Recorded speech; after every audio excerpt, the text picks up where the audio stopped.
And now, your Midday Ark-La-Miss news update.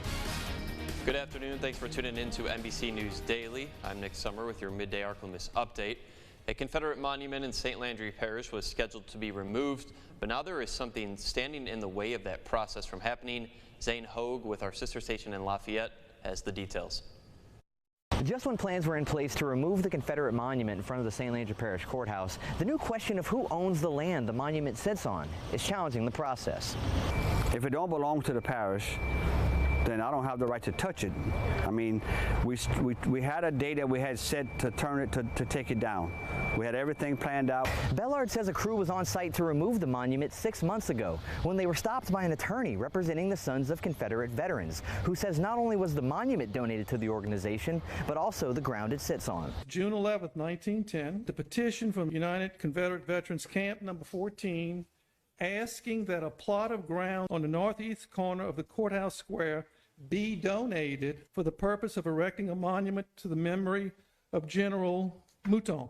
So it kind of put us in a little dilemma now because we don't know who owns it. So I think the next question is going to be who owns the land, and then who has the right to say what goes on that land. Bellard says the Clariton was the official journal of the parish in 1910 and published an article saying the police jury donated the land to the Confederacy. However, their courthouse records don't reflect that statement. Bellard says lawyers are currently researching the records to find out who the owner of the land really is. I'm not going to touch the monument until I know first who owns it and number two, who owns the property underneath it. I see it going to a court. I'm not a lawyer, so I just say whatever they decide, I'm good with it, but you got to tell me and let me know what the legal process is, and we'll take it from there.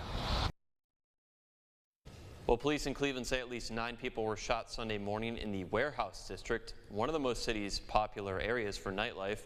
The victims suffered non-life-threatening injuries and were taken to local hospitals. Investigators said at around 2:30 a.m. the suspect began shooting at a group of people and then fled the scene. The shooting erupted even though there was a visible police presence in the district.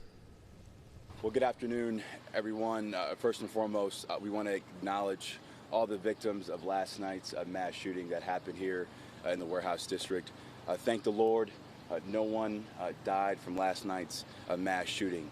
But it was a tragic and sad day nonetheless, and truly shows the massive gun problem we have, not just in Cleveland, not just in Ohio, but across this nation. No one has been arrested in that incident.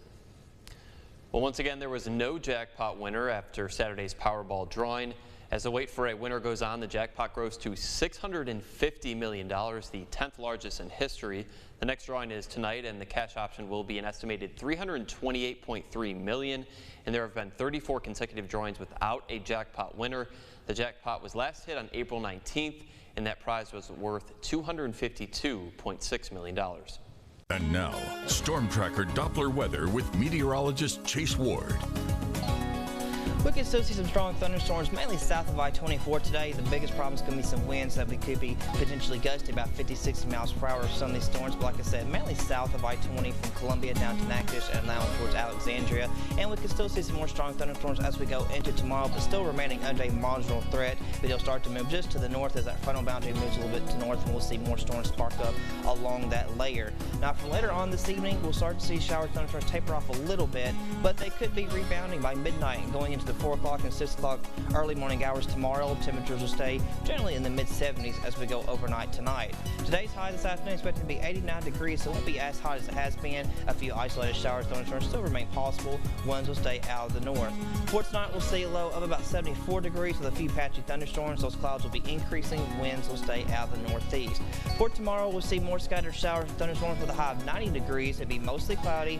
Winds will stay out of the west about 5-10 miles per hour. As we look at the 7-day forecast, we'll see rain chances kind of taper off by Thursday and Friday as we'll pick up on plenty of sunshine as temperatures warm up to the upper 90s. It's going to be hot and humid, but as we go into the weekend, we'll see rain chances start to return and try to cool us down a little bit to the mid, possibly even lower 90s by Monday of next week.